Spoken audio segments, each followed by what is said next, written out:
عقل کا اسلام میں بہت اس کی اہمیت بیان کی گئی ہے، اور عقل جو ہے یہ اللہ رب العزت کا بہت بڑا گفٹ ہے انسان کے اوپر.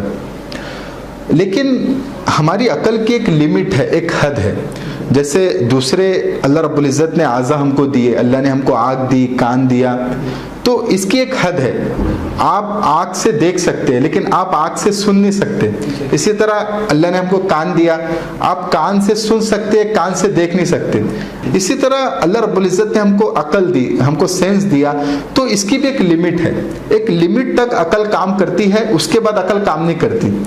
تو یہ اللہ رب العزت کا احسان ہوا کہ جہاں انسان کی عقل اس کو صحیح رہنمائی نہیں کر سکتی، وہاں اللہ رب العزت نے شریعت کی تعلیمات دی.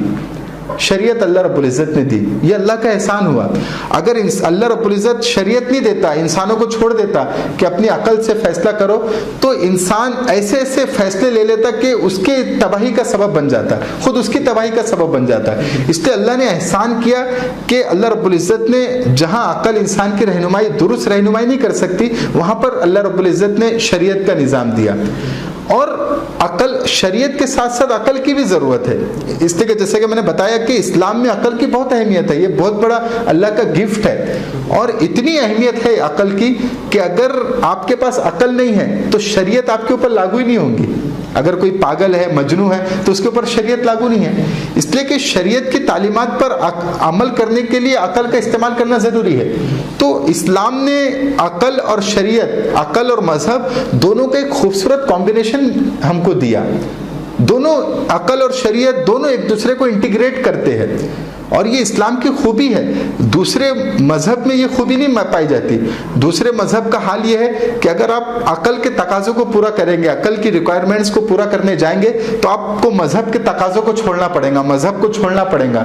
اور اگر آپ مذہب کے تقاضوں کو، مذہب کی ریکوائرمنٹس کو پورا کرنا چاہیں گے، تو آپ کو عقل کے تقاضوں کو چھوڑنا پڑے گا. لیکن اسلام میں ایسا نہیں ہے. اسلام میں ہم کو بتایا گیا کہ جہاں شریعت کی ضرورت ہے، جہاں شریعت کی رہنمائی کی ضرورت ہے، وہاں پر عقل کو شریعت کی رہنمائی میں، اس کی گائیڈنس میں چلنا چاہیے.